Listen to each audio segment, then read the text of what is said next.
What's up, ladies and gentlemen? Mikey McNuggets, Jason Lloyd coming at you on a Monday afternoon. It is 3:45, Jason, and we are here to discuss some breaking Cavs news, which is brought to us today by FanDuel. The NBA Finals in full swing. You can bet on all things NBA Finals related just by going to FanDuel.com/UCSS. Right now, new customers who follow that link can win $200 in bonus bets if they place a $5 bet, and that first $5 bet wins. Head over to FanDuel.com/UCSS to get in all the action. Jason Lloyd, it has come to our attention that earlier today, Darius Garland underwent a great toe surgery, aka a big toe surgery, down in Nashville, which was the injury he was dealing with throughout the playoffs. According to reports, he initially sustained that injury late in a game against Utah in March. He re-aggravated it in game 2 against Miami. He missed games 3 and game 4 against Miami, and then games 1 and game 2 against Indiana. He returned in game 3, but it was not enough to save the Cavaliers season. Jason, we knew it was something he was dealing with throughout the playoffs. This injury news was not surprising to us, but I don't think any of us anticipated it being a issue that was going to need off-season surgery, but here we are today. Yeah, obviously it's been about a month, and so it was surprising for it to come out now that he had the surgery. It certainly caught me off guard. We were on the show today. I didn't know it was coming. I hadn't heard anything about it. It doesn't change much of how I view how the whole thing went, and we can get into that. But it certainly, if you were of the belief that they were shopping Darius, I think it probably changes that conversation a little bit. Mm-hmm. I don't know that you and I were ever in that camp, but I know there's a lot of people who felt like they needed to move on from Darius. That just got a whole lot harder to do. Yeah.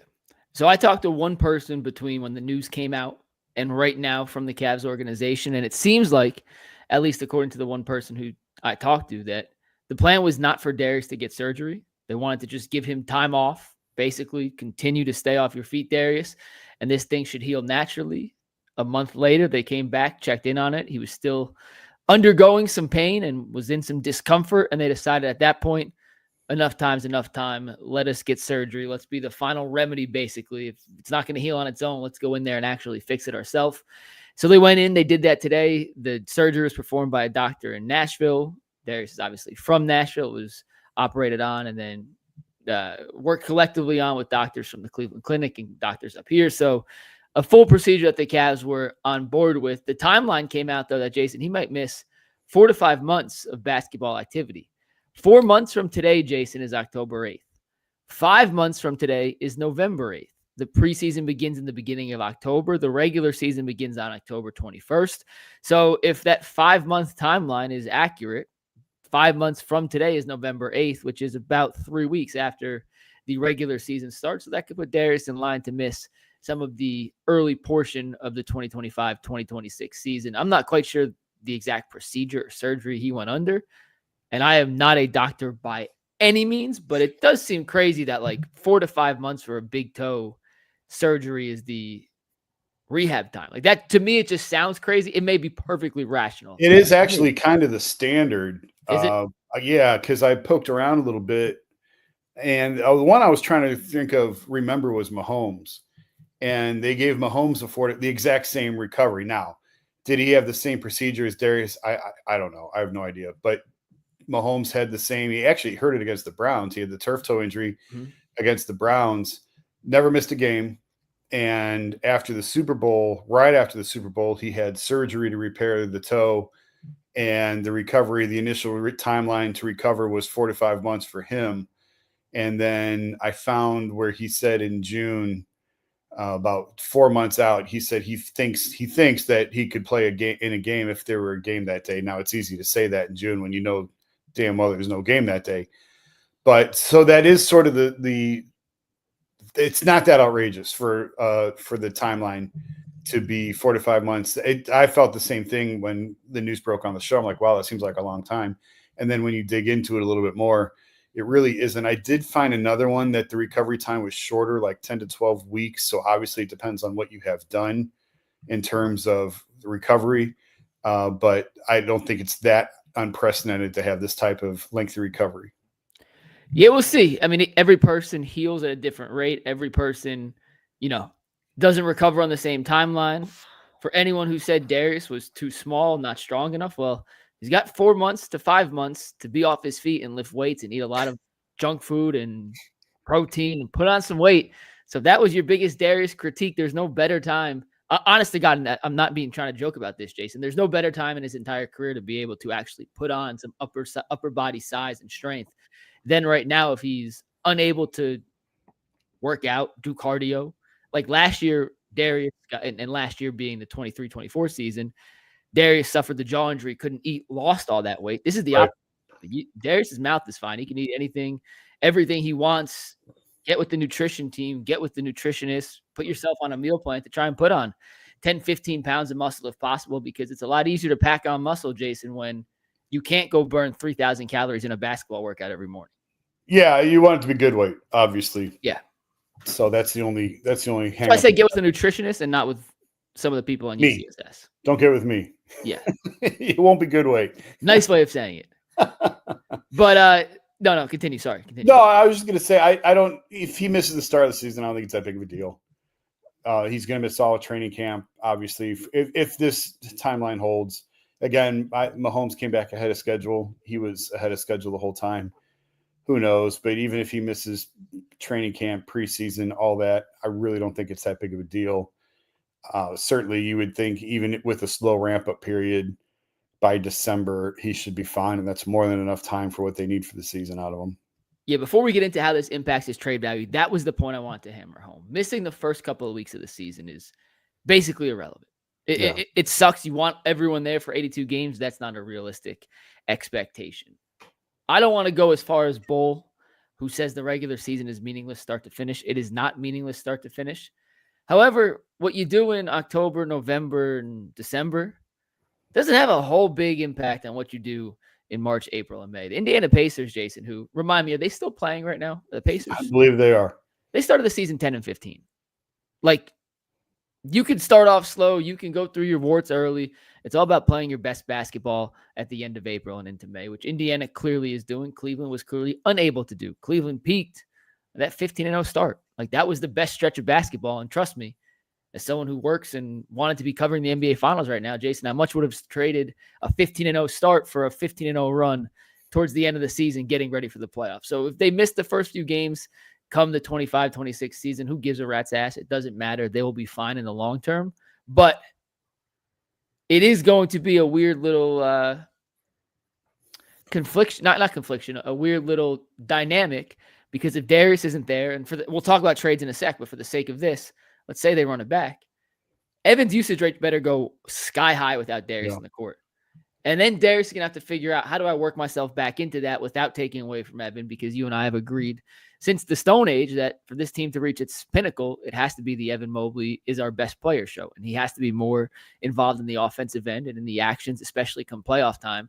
And if there's ever been a runway that was naturally created for Evan to take that next step in terms of his usage and aggressiveness in the offense, it's doing so in regular season action when your 22% usage rate point guard isn't in the fold. That's a great point that I hadn't processed all the way out yet. But as you talk about trying to grow Evan's role in this, now's the perfect time. When you talk about, and of course they'll replace Darius. They'll probably have another guard who's comfortable with the ball in his hands. But if there was any question before about where Evan ranks in talent on this team, well, it's not anymore. It's him and Donovan, and then everybody else for the foreseeable future. So now's a great opportunity to get Evan acclimated to the offense, to start getting him more involved, to put the ball in his hands, let him create, let him attack, and see what that brings you. And then Darius being Darius, you ought to be able to blend in him when he's healthy relatively easily. But this should certainly help grow Evan's role. If it doesn't, I got issues. All right, Jason, we're going to talk about the trade impact this will have after a quick word from Monarch Money. If you need help managing your finances, Monarch Money is the app that you need to have. If you go to monarchmoney.com and use promo code LOCKEDONNFL, you get up to 50% off your first deal with Monarch Money. They help track your investments, your subscriptions, your spending, and everything in between. It's a must-have if you want help on your financial front. Head over to monarchmoney.com, use promo code LOCKEDONNFL, and get 50% off your first order. Jason, there have been no shortage of Darius Garland trade proposals floating around the interweb of late. We heard Chris Fedor with Earl and Spencer on The Fan this weekend mention Darius Garland being the piece he would move. Brian Windhorst, a friend of yours, a colleague of mine now, I can officially say, after that quick introduction at Game 2 between the Cavs and the Heat, talked about the fact that the Cavs are genuinely actively listening to trade offers. This came before we got the news today that Darius is going to miss at least 4 to 5 months as he recovers from that toe surgery. How, if at all, do you think this news of Darius Garland getting the toe surgery and his rehab timeline impact trade discussions the Cavs may be having? It for sure impacts if they're listening and what the offers are. I mean, ultimately, you would assume he's going to make a full recovery. Ultimately, you'd assume this is not that big of a deal. This isn't, an Achilles. It's not an ACL or anything, drastic like that, to where there's some doubt about if he returns as the same player as he was when he left.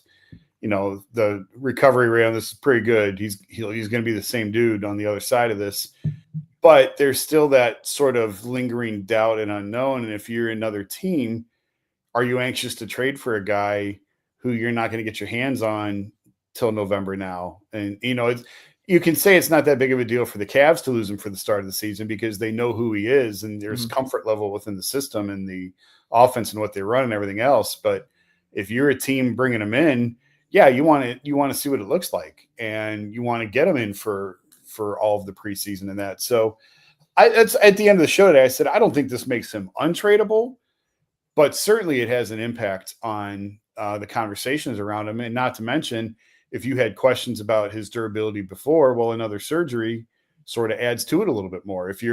I'm saying if you're a GM on another team and you had questions about his durability before, well, this certainly tries to ding his trade value. If you're trying to maximize what you can for him, it's hard to maximize value for a guy who's coming off surgery right now.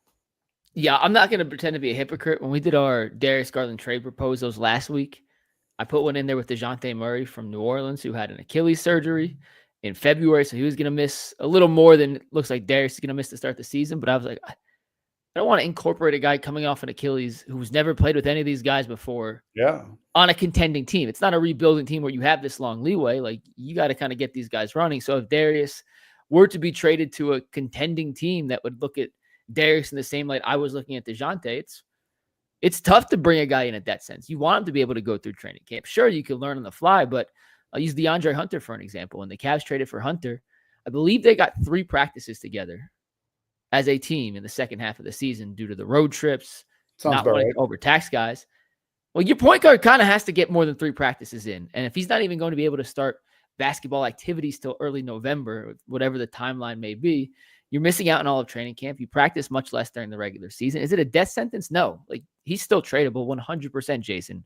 This does not make him untradeable, but I do think it hurts his value. And this is a guy that if you're going to trade him from the Cavs perspective, you better get a haul back because you're giving up a damn good basketball player. And if you're going to trade Darius into pieces per se, that $1 for 3/4 and 2 dimes and a nickel or whatever the conversion may be, like, now Darius is probably being valued by teams across the league at 90%, right? Like, you're not getting a full season of Darius, so I'm not going to pay full price. You want to buy a bushel of bananas and one's completely rotten, I'm not paying for the whole bushel. I'm paying for the 5 bananas that are ripe. So it doesn't make him untradeable. I just think it makes it a little more difficult to trade Darius than it may have been prior to this news. If you're getting Darius Garland, you want a full season of healthy Darius. You can't guarantee that after the news today. Yeah, I thought he'd be back prior to the news. I'm more convinced now after this that he will be back. If there's a trade to be made, I still think it's Jared Allen. I've been on that for 2 years now, and I'm not going to move off it now. Does this make it harder to trade Jarrett? Maybe a little bit, but not much, I don't think. No, I don't think so. Yeah, because Darius will be back. Like we said, he'll be back early November, you would think. Early to mid-November at the latest. So I don't think that impacts that at all. And that's just, to me, that's just anytime you were talking about trading Darius, in most instances, it was creating another hole that you needed to fill on the back end, whether it be creator or someone who can handle the ball, whatever. And so it just never made a ton of sense to me why you would do that.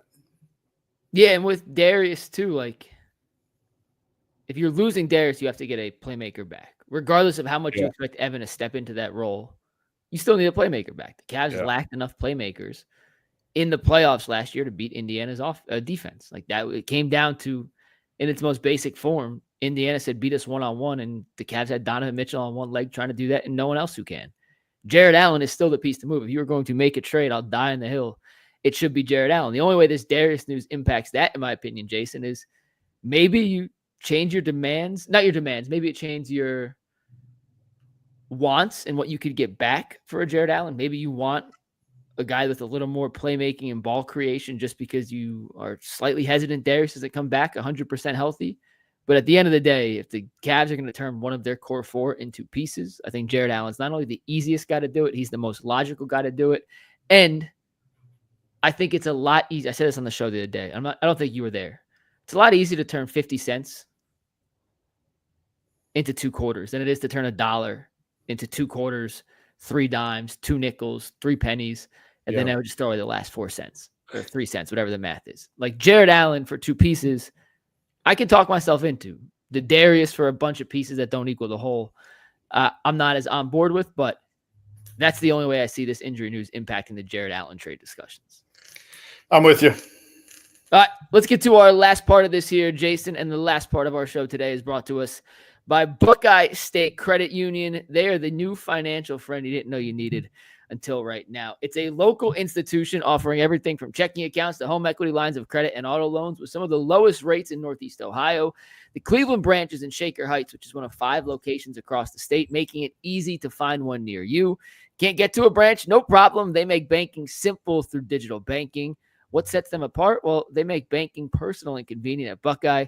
Their focus is you. Their core values: connect, simplify, adapt, guide everything they do, bringing people together, cutting through the clutter, and they're innovative. To learn more, visit buckeyecu.org. Buckeye State Credit Union, your money simplified. So, Jason, for the sake of this, let's assume Darius does miss the start of the season, and he is back in a Cavaliers uniform next year. Yeah. Let's just say it's till the first of the new year. It doesn't look to be that long, but for the sake of this, what are the Cavs' plans at the point guard position are? Is it we have to bring back Ty Jerome and or Sam Merrill at all costs now? Is it give Craig Porter Jr. some run? Is it bring in a guy on a veteran minimum contract that could fill those minutes? It could be a second-round draft pick, turning those 2 into a higher second-round pick or using one of the 2 second-round picks the Cavs currently have. If Darius is out, what do you believe their plan at point guard should be? I mean, G. Bush will tell you give it to Imani Bates and get out of the way. But I don't know if that's the realistic plan or not. You know, there's no reason Craig Porter Jr. can't fill those minutes in a short-term role. You know, I think that they want to bring Ty back. Yeah, Ty had a terrible series against the Pacers. Nobody's running from that. Nobody's denying that. But that was also where I think they were asking him to sort of play out of the role that he is best intended for. If you cap him in a backup type of role, he can give you quality minutes. You know, I'm going to take the entire season as a data point over one bad series, over 2 bad weeks. When again, and I think he kind of got out of his skis a little bit in terms of, you know, I think it was game 1 where he's taking 20 shots. I'm like, no, you can't have 20 shots in game 1 and Evan Mobley is dying and not getting enough oxygen in this offense because Ty keeps attacking. So there, you know, I think there were some lessons learned there. But to me, you're still bringing Ty Jerome back because if anything, the market for him probably cooled a little bit coming off that series. Yes, it's going to cost you a boatload in punitive damages and the tax. But again, Dan Gilbert will pay the tax. That is not a question. I've seen some stuff recently about them trying to get out of the second apron and getting out of the tax. If you're doing it for roster building reasons, okay, I get it. This whole idea about the Cavs paying the tax is not an issue, especially for 1 or 2 years. That's okay. So I do think that they're going to try and make that move for Ty. And if it creates a greater opportunity for some other guys, then so be it. Porter can handle it. He's done well in the few little flashes that you've given him. Now, again, it's where you're starting to ask a guy to do more than what he's capable of is where you're going to get him in trouble and where you're going to get the team in trouble. But for a few weeks in October and November, there's no reason Ty Jerome and Craig Porter Jr. can't handle it. And by the way, Donovan probably becomes your starting point guard at that point. And that's not necessarily a terrible thing either. No, I was going to say, if it was a big game, like let's say it was a playoff game to start the season, just hypothetically speaking, it's probably Donovan at the 1, Strus at the 2, DeAndre Hunter at the 3. Yeah. Like that's probably how you makeshift it. And it's probably how you close games early on without Darius, which, by the way, it's not a terrible backcourt. I mean, Yeah. you get the more size. People complain about the small backcourt. That gets you 6'2", 6'3", 6'4", 6'5", 6'8", 7 foot, 7 foot. Like that's a big NBA lineup. Craig Porter Jr. at this point better be able to fill a couple games as a starting point guard. I like Craig Porter Jr. He can't shoot, but he does everything else incredibly well. He's more of your traditional point guard that you can run or can set up other guys in the offense. Like I said earlier, Evan Mobley's usage rate has to go up. That takes some of the playmaking responsibilities out of there. I would like to see Ty Jerome back despite his horrific playoff series. I refuse to believe that the guy we saw in that 5 games is the same guy we saw in the first 82 games. He will rebound. Will he ever be a legitimate Alex Caruso playoff kind of player? Maybe not. Probably not. But like, he was also the best player on a permanent basis against Miami. And then the worst player on a permanent basis against Indiana, Jason. Like, we saw the entire experience, literally the highest of highs and the lowest of lows against 2 very different kind of competitions. So I think you bring Ty back. I think you bring in Craig Porter Jr. and give him an extended role. You can play Donovan and Strus in crunch time if that's how you want to close games. And it wouldn't surprise me if the Cavs use one of their second-round picks on a developmental point guard. It's a pretty deep draft in terms of point guards that have flaws but are really skilled. A lot of guys who are small, Jason. Like, I came a little too early in my basketball career because there's a couple of 5'10", I'm not 5'10" or 5'11", but there are a couple of 5'10", 5'11" point guards who were very good college players who are going to fall into the second round of this draft. I think the Cavs would be wise to scoop one up just because they don't have a ton of young ball handlers beyond their starting 2, right? All their younger guys are in this wing mold because, frankly, they need that. But I'm not sure how long you could rock with the current iteration of the backcourt without adding some fresh new legs to it. So I think they'd be fine without Darius for a couple of weeks if that's what it comes down to.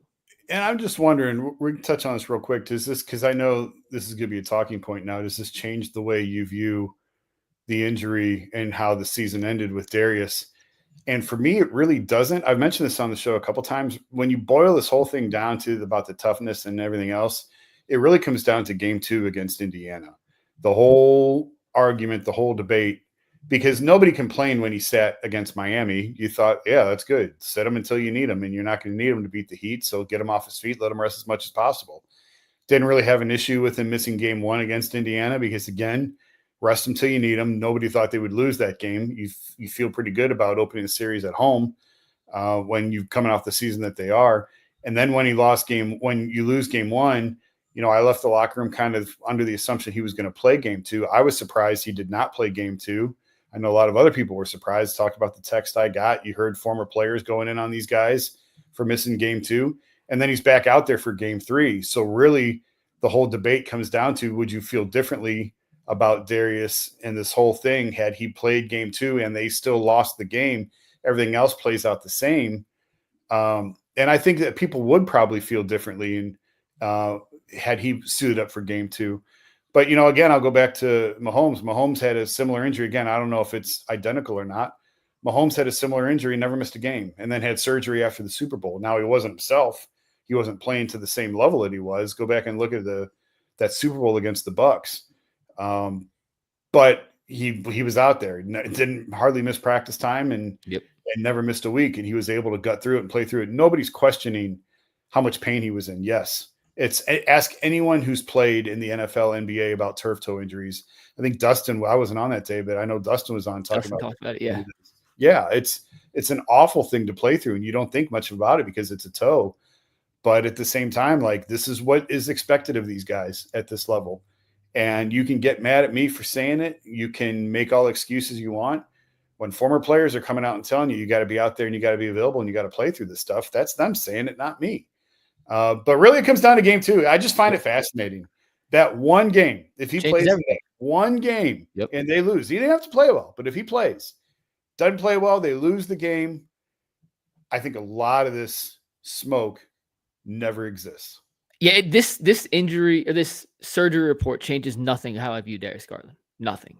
Because A, the report Chris Fedor put it out there. It's what I was told too. It was still discomfort. He was still having discomfort in the toe, which means it hasn't necessarily got worse. It just hasn't gotten better, which goes back to it was pain tolerance. And we saw him playing games 3, 4, and 5, Jason. We saw how the end of game 2 ended.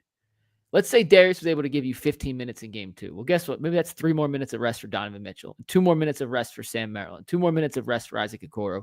And you think with just a little more gas in the tank, they could have got the ball over half court once in the final 48 seconds of the game. With a little more rest for anyone on the court, they would have that 1% of energy. Think a 2K stamina bar. They go from a 55 to a 56. Maybe one of those 73 things that had to happen in the final 3 minutes would have happened and the Cavs would have been able to win. I still think it's almost inexcusable for Darius not to be out there in game 2.